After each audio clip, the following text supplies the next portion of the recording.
たらどうしようってヒヤヒヤしちゃったよ。まったくもってお盛んなことで。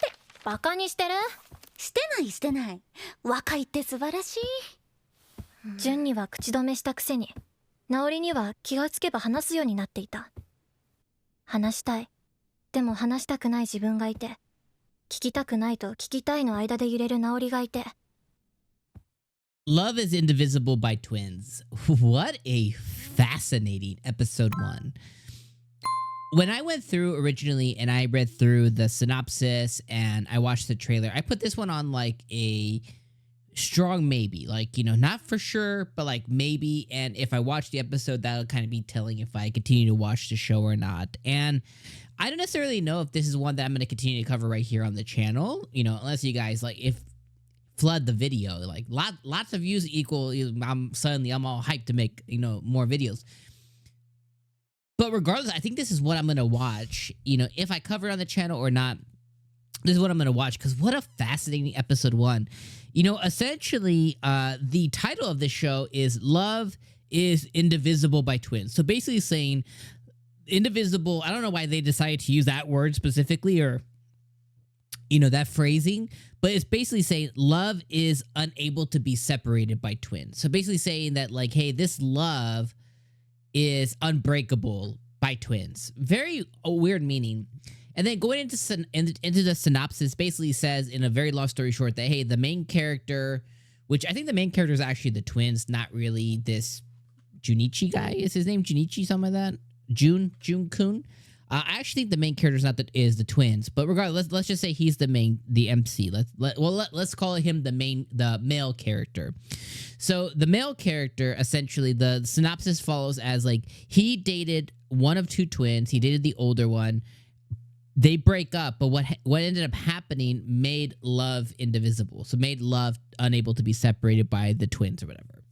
So just by that, I was like, okay, I don't really know what we're going to get here. But essentially what we got was a very interesting story so far that I really, really want to know more about. So essentially, these 2 twins move next door kind of thing. And they're greeting all the neighbors and stuff. And this June kid meets these twins. And they really just hit it off naturally. On one side of the coin, he gets along really well with the twin that he ended up dating, because she's just like the polar opposite of him, and he can notice that and not have to change who he is, and she doesn't have to change who she is for them to get along. On the opposite side of the coin, you have the other twin. I think her name's Naori. I forget what the other girl's name is. I'll learn the names. Let me just double check if it has the names in the synopsis here. Ryumi. So Ryumi and Naori. So that's the other one. So we have Naori, who is like the bookworm, who is very similar to him, you know, very knowledgeable, very intelligent. And the reason that she's all of that is because that's what she genuinely enjoys. You know, it's not that the other one's unintelligent. It's just that she kind of makes it a hobby to broaden her mental horizons, mental capacity, essentially. Like, she enjoys reading. She enjoys reading complicated books. So they have that in a relation. And the very long story short is both of them end up falling in love with this kid for their own different reasons, but they look to him for different reasons. But the ultimate end goal of that is they both fall in love. They end up going through life, and they get through, you know, to middle school, the end of their middle school. You know, I think that puts them about 14 or 15 years old, you know, roughly, as they're finishing off their middle school year, their third year in middle school.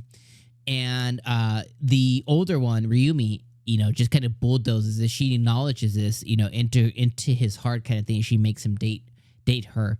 And obviously he likes her enough to consider that. Nobody just, you know, like, oh, you strong-armed me. Like, there's something there, you know?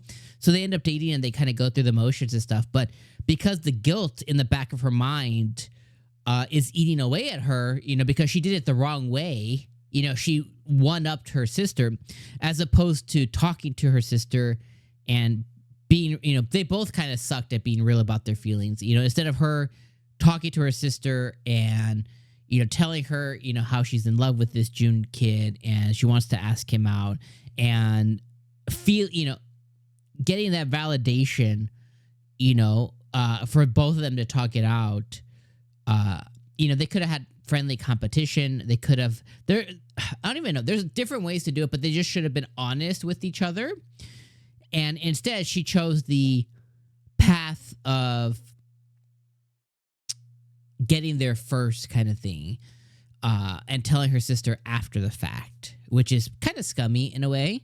And it's really hard too, because if you are twins and you like the same guy, opposites, if you're, if the opposite is also true, but if you are siblings and you like the same person, I really think that you just don't even.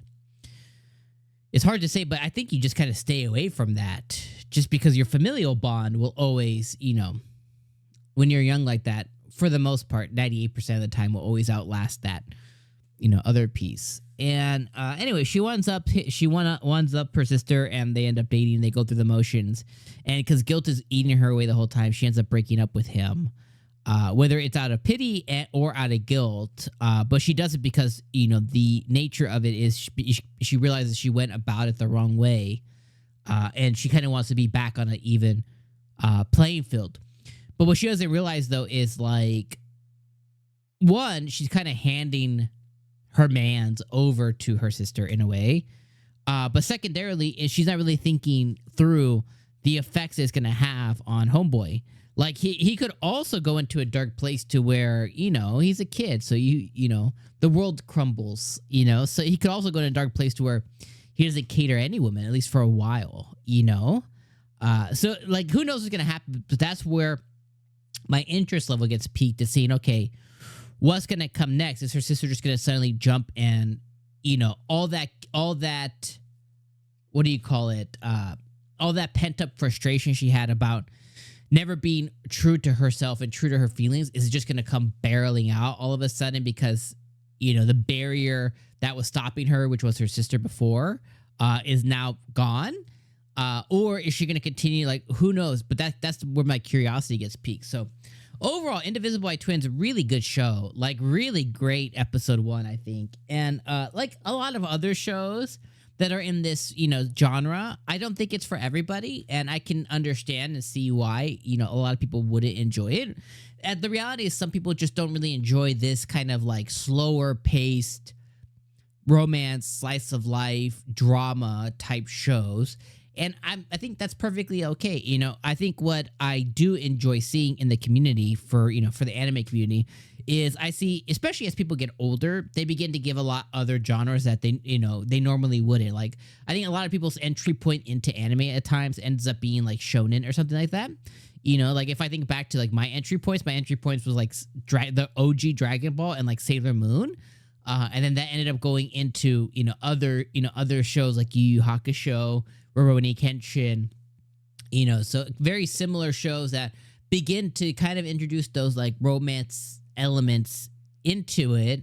But that's not what the main show of it. And then as you experience more. So I just understand that there's a lot of folks out there who,